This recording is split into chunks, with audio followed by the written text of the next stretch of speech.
I'll be talking about clinical pulse in epilepsy management. Epilepsy being quite a common disease. Over the next 20 minutes, probably I'll try and give you 20 pulse about epilepsy management. We know that this is a disease which can affect all age groups, right from infants up to the very old people. The approximate prevalence in India is up to 0.5 to 1%. So that takes the percentage of the patient who are suffering from epilepsy in India is roughly around 1 to 1.5 crores.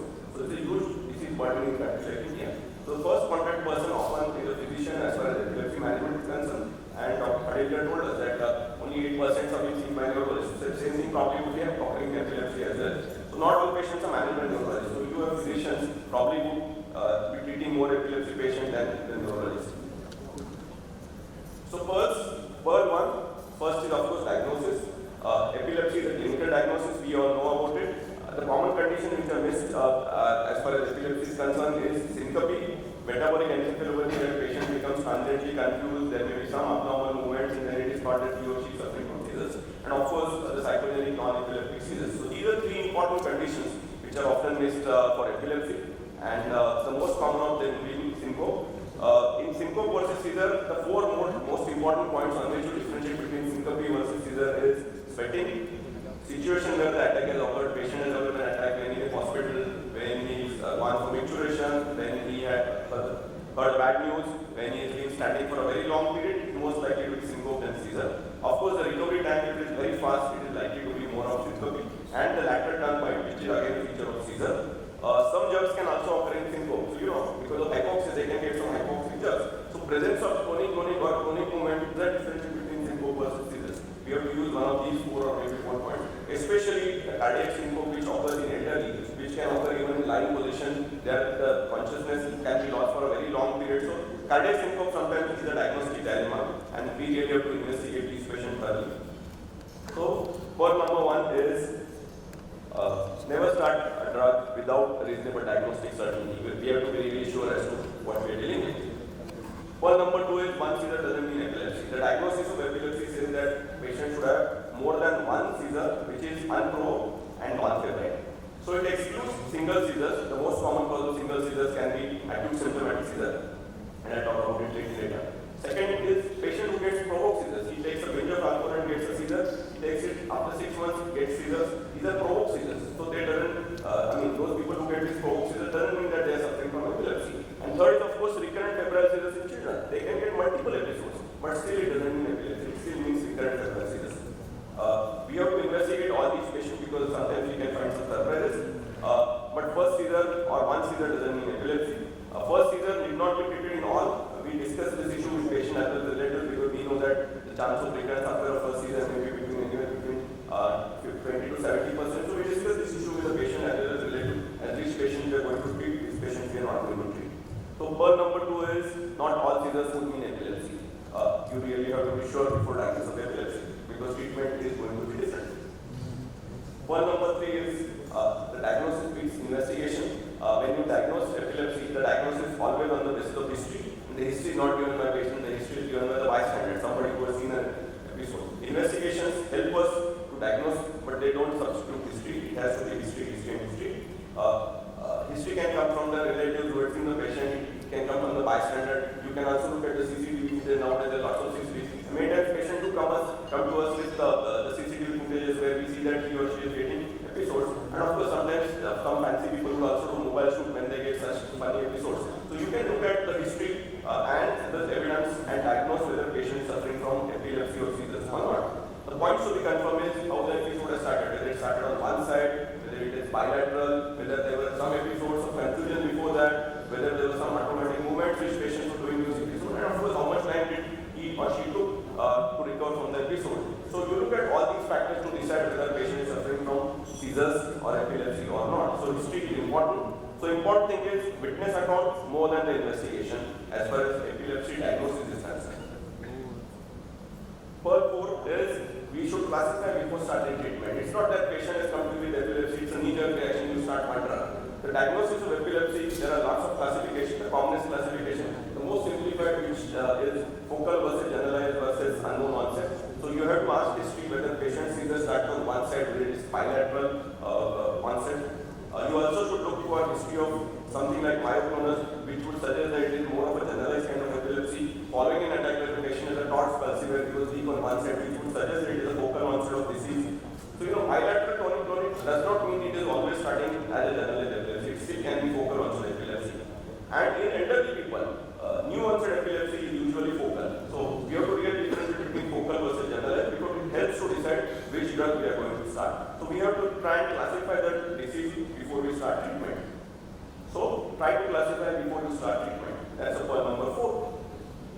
Next is, of course, when you decide to investigate these patients, the test that is commonly done is EEG. EEG is roughly anywhere between 30 to 60 minutes depending on the type of center where you are sending the patient to EEG. EEG is done for 30 to 60 minutes. It assesses for the diagnosis. A routine EEG would be abnormal in about 50 to 70% patients. So more than one-third patient or maybe at least half of the patients, the EEG can be normal. We know about it. Some abnormal patterns help us to decide certain epilepsy syndromes like absence epilepsy, like Rolandic epilepsy, like juvenile myoclonic epilepsy.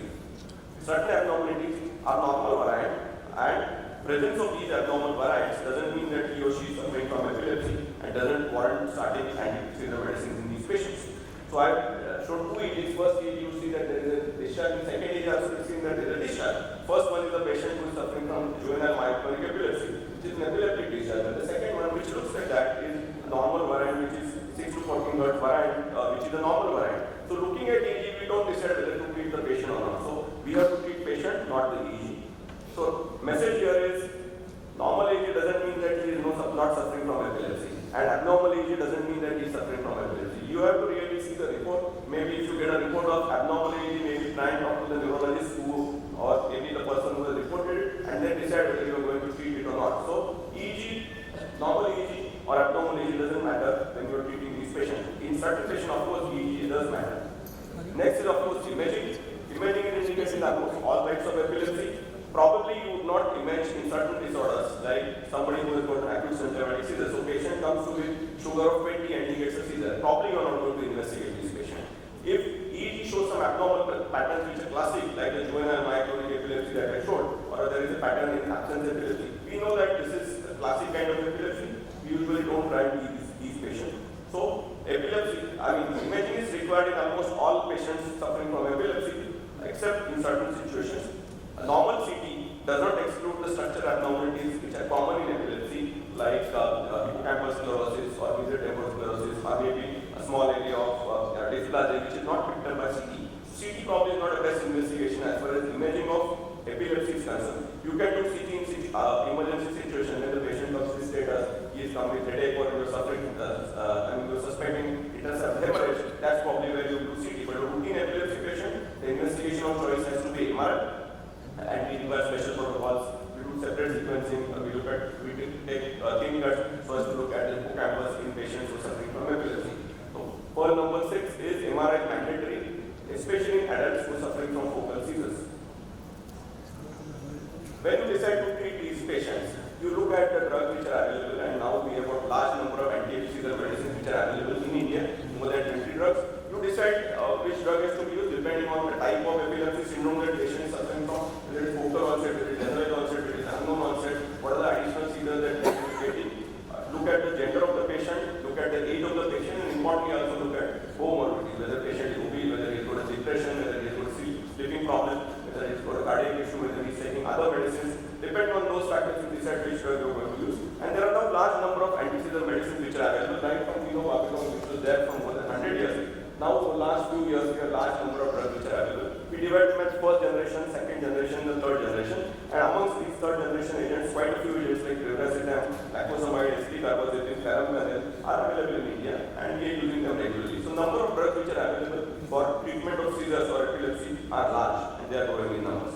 We can broadly divide them into groups. A group of drugs which are broad spectrum, which can act and both focal onset as well as generalized onset, which includes common use drugs like sodium valproate, levetiracetam, phenobarbital, clobazam, rivaroxaban, and rarely used drugs like lamotrigine, zonisamide, topiramate, farampiravir, etc. And we also have drugs which are narrow spectrum drugs which act only on certain types of epilepsy, more so in focal epilepsy like phenytoin, carbamazepine, oxcarbazepine, and etoposide helps only for absence seizures. So we have drugs which are broad spectrum drug or narrow spectrum drug. So depending on the type of epilepsy syndrome or epilepsy type the patient is suffering from, you can decide which drug you are going to use. The tip is that if you are not sure as to which disease it is, whether it is focal onset or generalized onset, it is always better to use a broad spectrum drug like levetiracetam or valproate. So if you are not sure whether it is focal onset or generalized onset, try to use a broad spectrum drug rather than using a narrow spectrum drug like carbamazepine.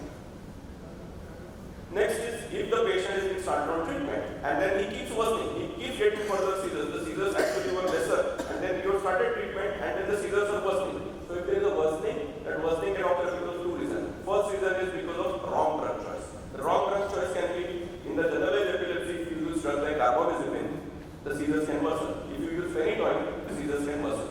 So the wrong choice is one answer. And the second thing is, again as I said here, is the classification not sure, try and use broad spectrum. So you can prevent wrong drug choice. And the second is of course wrong diagnosis. And the commonest wrong diagnosis which is best for epilepsy is non-epileptic seizures or psychogenic non-epileptic seizures. That is one of the most common conditions which is often missed for epilepsy.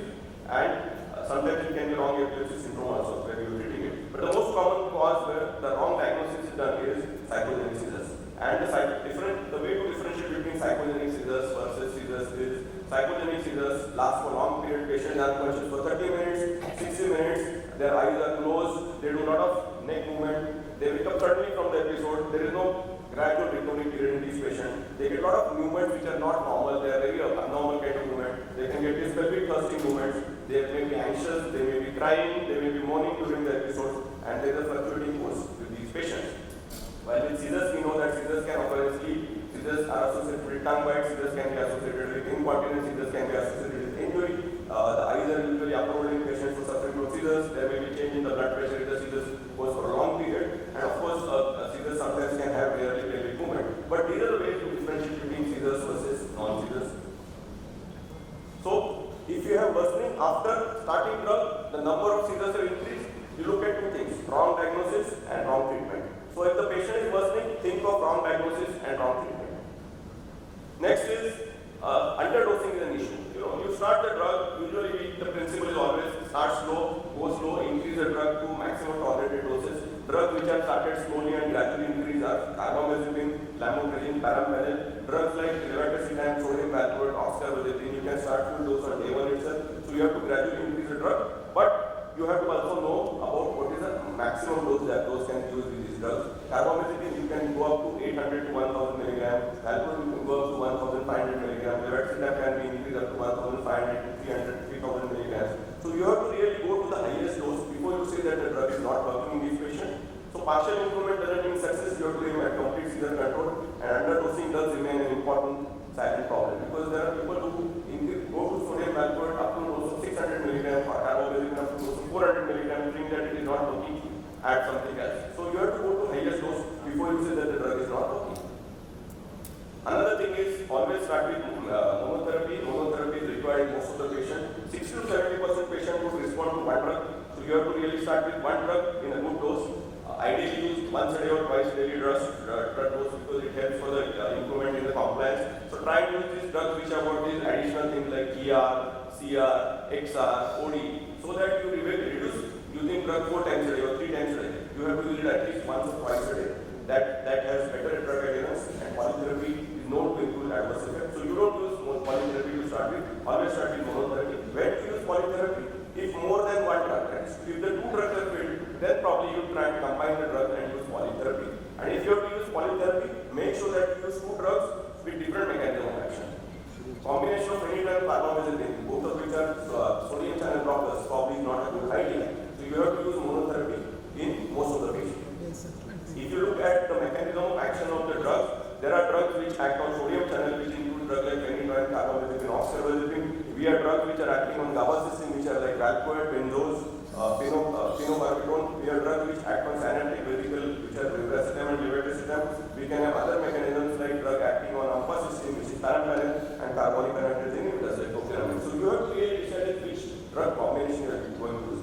Best not to use two drugs in the same box. You use one drug in one box, other drug from the other box. That is the best way to use the combination if you are really going to use the combination. Next, you started the patient on treatment, still the patient is worsening. You are probably looking at what is called a refractory epilepsy. The definition of refractory epilepsy is that two drugs have failed for more than adequate period, then you are looking at refractory epilepsy. And here there is no point using third drug, fourth drug, fifth drug. Because the chance that the next drug is going to help is actually less than 5%, and trial says only 4%. So these patients probably would require further investigation like video EEG, PET scan, whatever, because many of them would require surgical treatment. So don't delay referring these patients for surgery, because delay can worsen outcome. So remember, 2 drug failure, always refer the patient. Don't keep fiddling around with third or fourth drug. Next, women with epilepsy is an issue. Women will have lots of issues with fertility, contraception, pregnancy, teratogenicity, breastfeeding when they are starting with suffering from epilepsy and when they are on treatment. So this is one of the best way to remember what is the risk of anti-seizure medicine and teratogenicity. Highest teratogenicity is seen with drugs like valproate and topiramate. It least is seen with lamivudine and levetiracetam. And this is how probably the number of patients suffering from teratogenicity with the drug the risk increases. So you have to manage these patients before they become pregnant. You have to try and control the epilepsy completely, try and switch them from polytherapy to monotherapy, reduce the doses to the minimum doses possible, switch to a less teratogenic drug, probably add folate, and always discuss with the patient that before you become pregnant, before make sure that you discuss all these issues with the patient, what is the risk of teratogenicity. If you see a patient during pregnancy, then there is no point changing the drug, because whatever damage that has occurred for the fetus is already occurred. There is no point changing the drug after the patient has become pregnant. You have to probably sometimes monitor the levels in these patients, because many times because of hemodilution, the levels may drop. So you have to monitor the levels in some of these patients. Maybe in the later stage of pregnancy, when the weight gain occurs, you have to increase the doses in certain patients. You have to do this 2D and 3D obstetric USGs to look for fetal anomalies.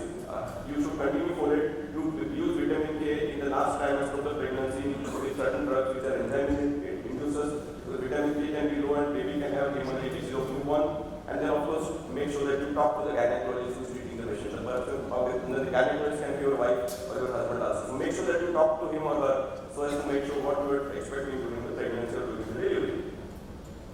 So I would valproate in women with childbearing age.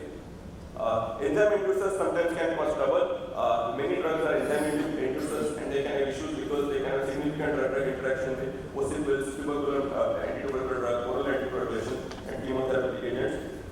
The strong enzyme inducers are again sodium channel blockers like carbamazepine, phenytoin, and phenobarbital, while levetiracetam and lamotrigine and lacosamide do not have significant effect as far as enzyme induction is concerned. So use drugs cautiously. Polypharmacy, drugs which are preferred with these combinations are usually drugs like levetiracetam and lacosamide. So again the pearl here is look for drug interaction when you are using these drugs with polypharmacy. Next is in elderly. This is again a large group of patients who are suffering from epilepsy. Next common to the pediatric patient.